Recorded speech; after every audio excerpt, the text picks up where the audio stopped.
आज इस मूवी को मैं एक्सप्लेन करने जा रही हूँ वो एक सच्ची घटना पर आधारित है, जो अमर सिंह चमकीला नाम के सिंगर की कहानी है, जो 80s के टाइम में पंजाबी गाने गाने के साथ साथ काफी अच्छे म्यूजिशियन भी थे। अपनी आवाज, भाषा और दिल से वो जो गाना गाते थे उस वजह से काफी हिट हो गए थे। लेकिन 8 मार्च 1988 को चमकीला, उनकी दूसरी वाइफ अमरजोत और उनकी बैंड के 2 लोगों की दिन दिहाड़े हत्या कर दी गई, जो अभी तक सुलझी नहीं है, यानी उनके हथियारों का कुछ पता नहीं चला। और अब बढ़ते हैं अमर सिंह चमकीला की पूरी स्टोरी की तरफ। तो कहानी की शुरुआत होती है 1988 में, जहां हमें मैसमपुर नामी एक गांव दिखाया जाता है, जहां पर बहुत सारे लोग एक famous singer couple Amar Singh चमकीला और उनकी पत्नी अमरजोत को देखने आए हुए थे। काफी बड़ी भीड़ आई हुई थी सिर्फ उन दोनों की एक झलक देखने के लिए। लेकिन जैसे दोनों गाड़ी से उतरते हैं, एक गोली चलती है जो सीधा अमरजोत के सर में लगती है, जिससे उसकी वही मृत्यु हो जाती है। एक गोली अमर सिंह चमकीला को भी लगी, जिससे वो घायल हो गया। ये सब देखकर बाकी सारे लोग तो वहाँ से भाग जाते हैं, लेकिन 3 लोग वहीं खड़े रहे, जिनके हाथों में गन्स थी, जो ही इन दोनों के हथियारे थे।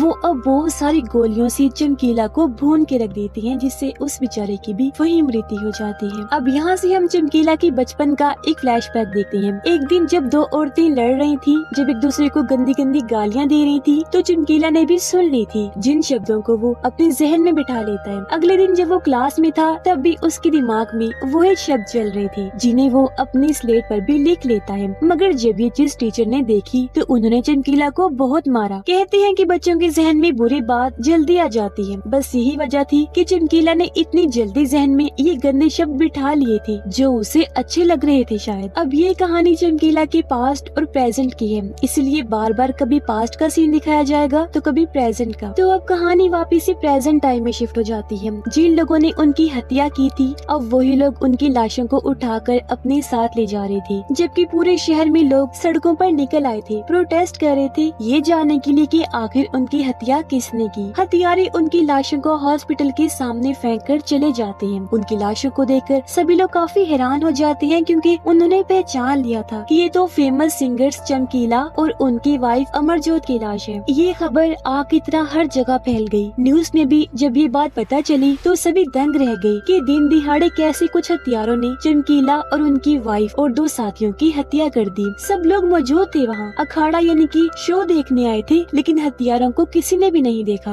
अब भले ही चमकीला सबका चहीता सिंगर था, उसे लोग पसंद करते थे, लेकिन कुछ लोग ऐसे थे जो उसके गानों को सुनना तो दूर पसंद भी नहीं करते थे, क्योंकि उसके गानों के शब्द अश्लील हुआ करते थे। गानों के मतलब डबल मीनिंग होते थे। चमकीला के दोस्त भी उनकी लाशों को देखकर काफी दुखी हो जाते हैं, रोने लगते हैं और अब जाते हैं पुलिस के पास। उनसे कहने लगे कि आप हमारी मदद करिए, हमने इनकी लाशों को लुधियाना लेकर जाना है, चमकीला के घर। आप हमारे साथ चलिए हमारी सुरक्षा के लिए। लेकिन पुलिस ने साफ साफ मना कर दिया। अब हम एक आदमी टिक्की को देखते हैं, जो एक काफी बड़े सिंगर जिंदा के लिए काम करता था। वो चमकीला के बारे में कह रहा था कि वो पहले एक फैक्ट्री में काम करता था। अगर मैंने उसकी मदद ना करी होती, तो आज वो फैक्ट्री में ही काम कर रहा होता। यहाँ हम जान पाए कि टिक्की और चमकीला की दोस्ती भी हो गई थी बाद में। इसके बाद कहानी फिर से पास्ट यानी 1977 में आ जाती है। लुधियाना में चमकीला टिक्की के पास आकर कहता है कि आपका सिंगर जिंदा बहुत कमाल का गाता है, आप प्लीज मेरी मदद करिए, मुझे फैक्ट्री में काम नहीं करना, मैं आपके और आपके उस सिंगर जिंदा के साथ काम करना चाहता हूँ, सिंगर बनना चाहता हूँ, क्योंकि हर समय मेरे दिमाग में गाने गूंजते रहते हैं। चमकीला मस्त गाना गाता था, लेकिन उसके गानों के अक्सर डबल मीनिंग हुआ करती थी। वो फैक्ट्री में सॉक्स बनाने का काम करता था, लेकिन उसे सिंगर बनने की चाह थी, तो इस काम में उसका मन नहीं लगता था। अब अगले ही दिन चमकीला पहुंच जाता है टिक्की और उसके सिंगर जिंदा के पास। ये उन्हें गाना गाकर तो सुनाता है, लेकिन उसके गाने पर जिंदा हंस देता है, कहता है अरे ये कैसा अतरंगी गाना है। लेकिन उसने चमकीला के टैलेंट को देख लिया था, इसलिए उसे अपने साथ काम पर रखने के लिए वो मान जाता है। कुछ महीनों के बाद चंडीगढ़ में एक अखाड़ा था, यानी कि शो, जहाँ पर सब लोग जिंदा के आने का इंतजार कर रहे थे, क्योंकि सभी उसके फैंस थे। वो बहुत अच्छा गाता था, लेकिन काफी देर हो गई थी,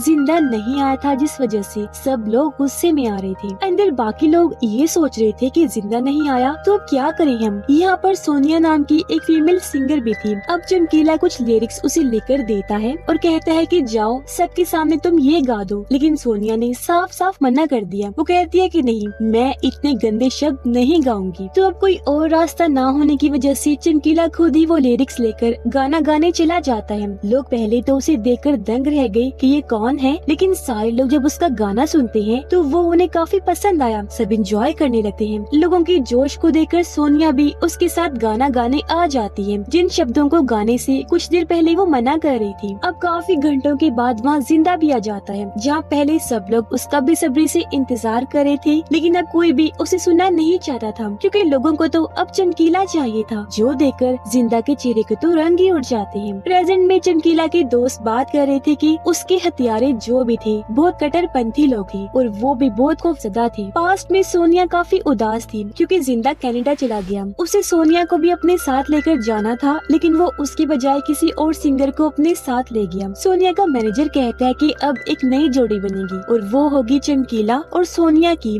ये अब से मिलकर गाना गाएंगे। इस पर चमकीला कहता है, नहीं साहब, मैं अपने सीनियर जिंदा को धोखा नहीं दे सकता। इस पर टिक्की उसे समझाता है कि देख, वो तुझे छोड़ के चला गया है। अगर वो यहाँ होता तो तुझे कभी भी सामने आने नहीं देता। वो डरता भी है कि तू कहीं उसे आगे ना निकल जाए, तो अब तू इतना मत सोच। चमकीला मान जाता है। उसने अपनी फैमिली में भी बता दिया था कि मैंने फैक्ट्री में काम करना छोड़ दिया है, क्योंकि मैं सिंगर बनना चाहता हूँ। और बस इसके बाद से चमकीला नहीं रुका। वो कई सारे अखाड़े करता है, जिसके बाद उसे स्टूडियो में भी गाना गाने का मौका मिलता है। उसका फोटो शूट भी होता है। चमकीला की जिंदगी पूरी तरह चमक गई थी। उसे यकीन नहीं था कि मैं यहाँ तक भी आ जाऊँ। एक दिन चमकीला और टिक्की दिल्ली की गलियों में चमकीला का गाना सुनते हैं। ये देखते हैं कि एक दुकान पर उसका ही गाना बज रहा है, जो सुनकर दोनों काफी खुश हो जाते हैं, क्योंकि वो समझ गए थे कि चमकीला सच में काफी फेमस हो गया है। चमकीला के दोस्त चुप छुपाकर जैसे तैसे उनकी लाशों को लुधियाना ले आते हैं, इन्हीं चमकीला के घर पर उसके पिता को यकीन ही नहीं आ रहा था कि मेरे बेटे की मृत्यु हो गई है। वो चमकीला की लाश के पास आकर कहते हैं, उठ मेरा बच्चा, मेरे बेटे उठ जा, तुझे अखाड़े में भी जाना है। अब तभी यहाँ पुलिस भी आ जाती है। डीएसपी चमकीला के दोस्तों से पूछताछ करने लगता है। तब वो बताते हैं कि अखाड़े में ये सारा हादसा हुआ। हथियारे उन्हें मार कर खेतों से भाग गए। किसी ने भी उनका चेहरा नहीं देखा। बचे हुए हथियारों ने उनकी लाशों को हॉस्पिटल लाकर फेंक दिया। अब पास्ट में एक दिन टिक्की सोनिया की मैनेजर से झगड़ा करने आता है। वो कहता है कि चमकीला गाना लिखता है, म्यूजिक भी यही बनाता है, लेकिन सारा पैसा तुम रख लेते हो। जो सुनकर मैनेजर को गुस्सा आ गया। इसलिए चमकीला कहता है, देखो, मैं यहाँ कोई झगड़ा करने नहीं आया हूँ, मैं सिर्फ ये कहना चाहता हूँ कि मुझे भी आधे पैसे चाहिए। मैनेजर कहता है कि मैं नहीं दूंगा, जो कहकर वो उन्हें निकाल देता है। इस बात से चमकीला काफी उदास हो गया, क्योंकि अब उसके पास अखाड़े का कोई काम नहीं था। उसे फिर से फैक्ट्री में काम करना पड़ता है। वो काफी निराश हो गया, क्योंकि उसे अपनी जिंदगी में ये नहीं करना था, उसे गाना गाना था। वो जानता था कि लोग क्या सुनना चाहते हैं, किस चीज में लोगों को मजा आता है। इसलिए वो टिक्की को कहता है कि अब मैं अपने दम पर आगे बढ़ूंगा। इसलिए वो रोड साइड पर एक बोर्ड पर अपना नाम और नंबर लिखकर बैठ जाते हैं और वहीं गाना गाने लगता है। अब एक दिन कुछ लोग उसे अखाड़े में गाने का मौका देते हैं, जिसके बाद से चमकीला काफी फेमस हो जाता है। वो इसके बाद कई सारे अखाड़े करता है। हालांकि उसके गाने डबल मीनिंग हुआ करते थे, लेकिन फिर भी लोग उसे सुनना काफी पसंद कर रहे, क्योंकि वो काफी अच्छा गाना गाता था। ऐसे फिर चमकीला की एक के बाद एक बुकिंग होती रहती है। अब वो परफॉर्म तो कर रहा था, लेकिन उसे हर रोज फीमेल सिंगर ढूंढने में काफी प्रॉब्लम हो रही थी। जहाँ फिर एक दिन उन्हें अमरजोत के बारे में पता चलता है। इसलिए अमरजोत के पापा और उसका भाई चमकीला से मिलने आते हैं, ताकि वो देख सके कि चमकीला के पास कितने अखाड़ों की बुकिंग है। प्रूफ देखने के बाद जब उन्हें यकीन आ गया तो वो मान जाते हैं। कहते हैं कि अमरजोत तुम्हारे साथ 1 महीने काम करेगी, जिसके बाद हम डिसाइड करेंगे कि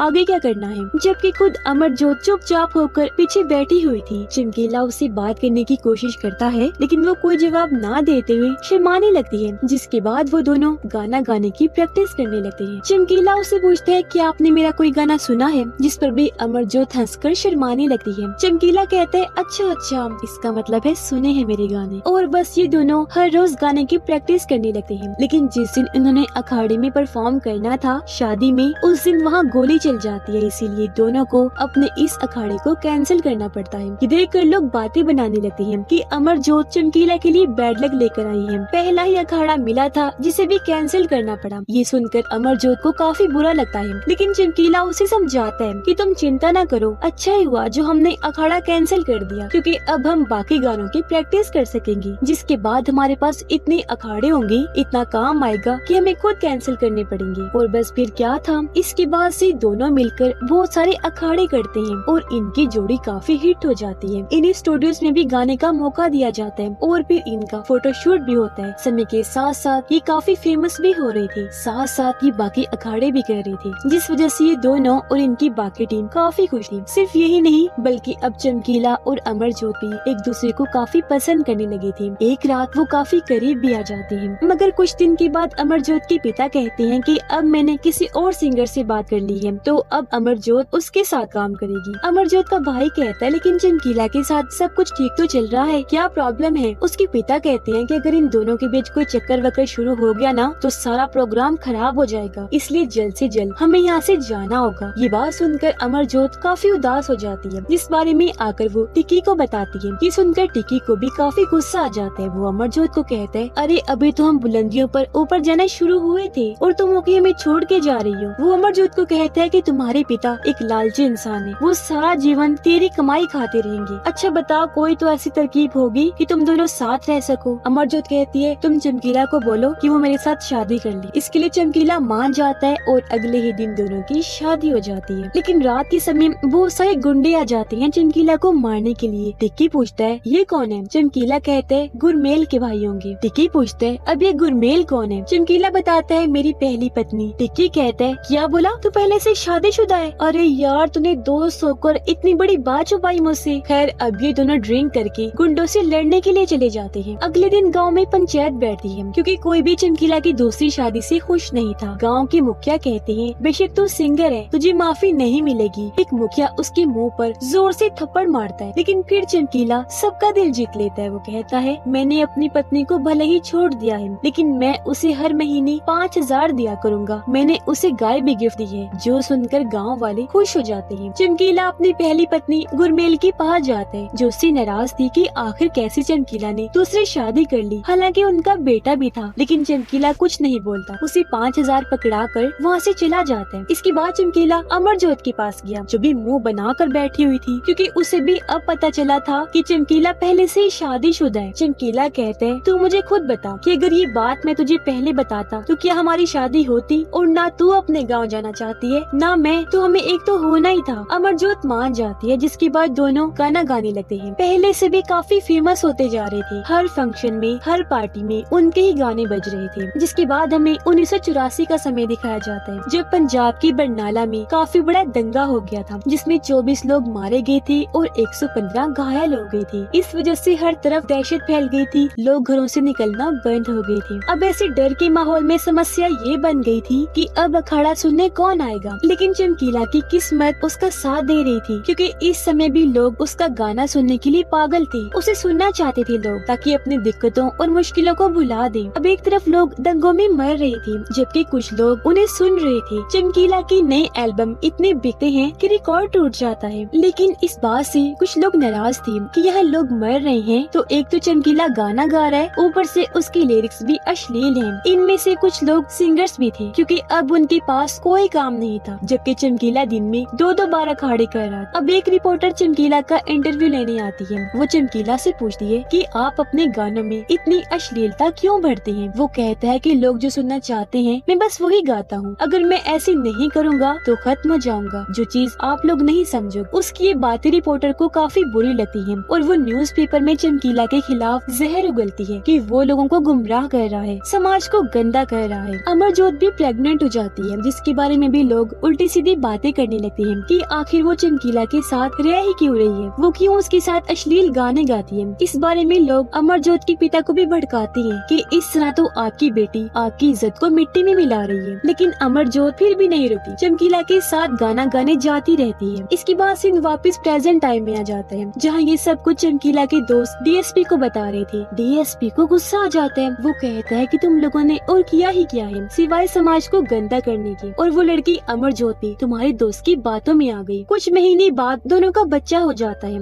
लेकिन अमरजोत की बहनें इस बात से गुस्सा थी कि वो अपने गानों में अश्लीलता क्यों भरता है। आखिर औरतों के बारे में इतनी गंदी बातें कौन लिखता है। ये सुनकर अमरजोत की दादी कहती है कि मर्द ऐसे गंदी सोच रखते हैं औरतों के बारे में, चमकीला बस बोल देते हैं। इस पर अमरजोत की बहनें कहती है लगता है दादी आप भी उसके गाने सुनती हैं। वो कहती है हाँ कभी कभी, वो भी छुप कर, और बस अब से हर कोई औरत उसके गानों पर झूमने लगती है। गाँव में लोग उसके गाने सुनते हैं और पसंद करने लगते हैं, यहाँ तक कि उसके अखाड़ों में भी जाते हैं। लेकिन एक दिन चमकीला के पास पास धमकी भरा खत आता है कि अगर तूने अश्लील गाने बंद नहीं किए तो चमकीला तू मारा जाएगा। प्रेजेंट टाइम में एक सिख आदमी सीविया भागकर चमकीला की लाश देखने आता है और अब पास में वही आदमी सीविया चमकीला के ऑफिस के बाहर खड़ा होकर अंदर झांकने लगता है। उसे देखकर सब कुछ शक हो जाता है जैसे इसने वो धमकी भरा लेटर रखा है। लेकिन जब वो लोग देखते हैं कि टैक्स ऑफिस से आया है तो सब लोगों का डर खत्म होता है। अब चमकीला सीविया से मिलता है, उसे वो धमकी वाला खत दिखाता है, साथ में टैक्स भी देता है और कहता है कि अपने डिपार्टमेंट वालों को कहें कि वो मुझे माफ कर दे, आइंदा के बाद मैं अश्लील गाने नहीं बनाऊंगा। सीविया कहता है आपने टैक्स दे दिया, आपको तो कोई खतरा नहीं, लेकिन हाँ मैं आपको अपने हेड से मिलवा सकता हूँ जो ही आपके अश्लील गानों के खिलाफ होंगे। उसके पास आकर चमकीला माफी मांगता है कि मैं फिर से अश्लील गाने नहीं गाऊंगा। वो सीनियर बूढ़ा आदमी कहता है मैंने तुझे माफ किया लेकिन आइंदा ऐसा ना हो, और तभी से चमकीला अश्लील गाने छोड़ देते हैं। वो सोचता है कि अब मैं धार्मिक गाने गाऊंगा क्योंकि उसे उम्मीद थी कि मेरे ये गाने भी हिट होंगे। अब उसका पहला धार्मिक गानों का एल्बम खुद सीविया बना कर देते हैं और जब वो एल्बम रिलीज होता है तो वो रिकॉर्ड तोड़ देता है क्योंकि हर कोई बस चमकीला को ही सुनना चाहता था, फिर भले वो कुछ भी गाए। यानी कि धार्मिक गाने गाने से भी उसकी पॉपुलैरिटी पर कोई फर्क नहीं पड़ा था। लेकिन एक दिन जब वो अखाड़े में गाना गा रहा था तो लोग उसे कहते हैं कि जरा आज एक बार अपना पहले वाला गाना तो सुनाओ, लेकिन इसके लिए चमकीला ने मना कर दिया। वो कहता है कि नहीं, अब मैं वो गाने नहीं गाऊंगा क्योंकि मैंने उनसे तौबा कर ली है। लेकिन ये सिर्फ पहली बार नहीं हुआ था। चमकीला जिस भी अखाड़े में गाना गाता हर कोई पुराने गाने सुनने की डिमांड करता, यानी कि अश्लील, लेकिन हर बार चमकीला मना कर दिया करता था। और उसे समझ आ गई थी कि बेशक मैं इतनी ऊंचाइयों पर आ गया हूँ लेकिन अभी भी लोगों का नौकर हूँ, क्योंकि लोग अभी भी मुझसे वही सुनना चाहते हैं जो उन्हें पसंद है और उसी की डिमांड करते हैं, खुद से मेरी चॉइस को नहीं सुनते। वो फिर सोचते हैं कि अगर मैंने वो नहीं गाया तो मैंने जो कुछ भी पाया है वो मैं खो दूंगा। इसलिए एक दिन बिना डरे अखाड़े में वो अपने पुराने गाने गाने लगता है और बस तभी से भर भर कर लोग उसके अखाड़े में आने लगते हैं। अब हालांकि इस सबसे अमरजोत खुश नहीं थी, लेकिन वो कर भी क्या सकी। अब एक दिन एक पुलिस ऑफिसर चमकीला को अपने ऑफिस बुलाता है, कहता है कि ये गाने गाना बंद कर दे वरना तुझे मार देंगे लोग। सिर्फ यही नहीं बल्कि 3 और लोग भी उसे धमकाने आते हैं कि तुम अखाड़े में बहुत गंदे गाने गाते हो, बंद कर दो वो वरना तुम्हारी जान ले ली जाएगी। उनके हाथ में गन भी थी, लेकिन चमकीला उन्हें ढेर सारे पैसे देकर उनका मुंह बंद करवा देता है, जो देखकर वो भी काफी खुश हो जाते हैं। लेकिन इस बात से अमरजोत काफी डर गई थी, पर चमकीला उसे समझाता है कि दुनिया ऐसे चलती है और आज हम जो कुछ भी हैं लोगों की वजह से ही हैं। देखो पहले हम कहाँ थे और आज कहाँ हैं। अमरजोत उसकी बात मान जाती है और ये फिर से अखाड़ों में अश्लील गाने गाना शुरू कर देते हैं। इसके बाद वो चले जाते हैं कनाडा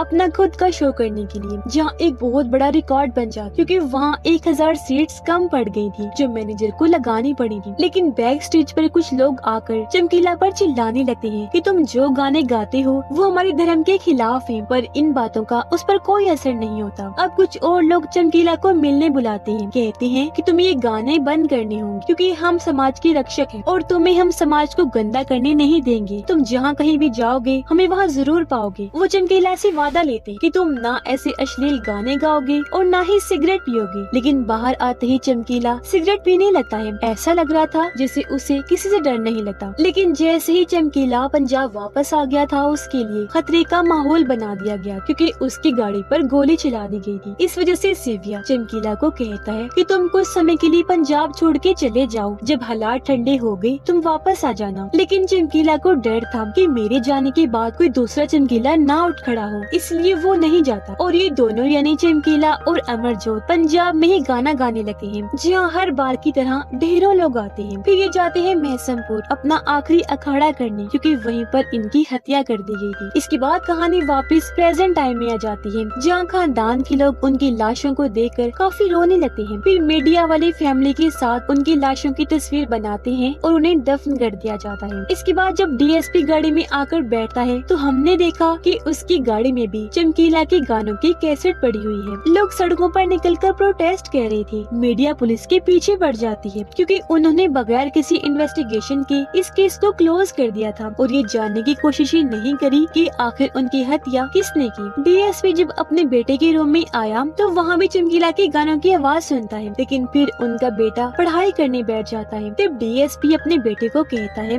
जब मन करे तो उसके गाने सुन लिया कर, क्योंकि भले ही चमकीला इस दुनिया में नहीं है लेकिन लोगों के दिलों में वो हमेशा बसता रहेगा। उसके गुजर जाने के बाद बाद भी लोग उसके गाने सुनना बंद नहीं करेंगे। हमेशा उसके गाने सुनकर लोग झूमने लग जाया करेंगे। और बस चमकीला की दुख भरी कहानी के अंत के साथ ही ये फिल्म भी इधर ही खत्म हो जाती है। आई होप आपको हमारी एक्सप्लेनेशन पसंद आई होगी। और आपको क्या लगता है कि चमकीला की हत्या किसने और क्यों की होगी? अपनी राय का इजहार जरूर कीजिएगा।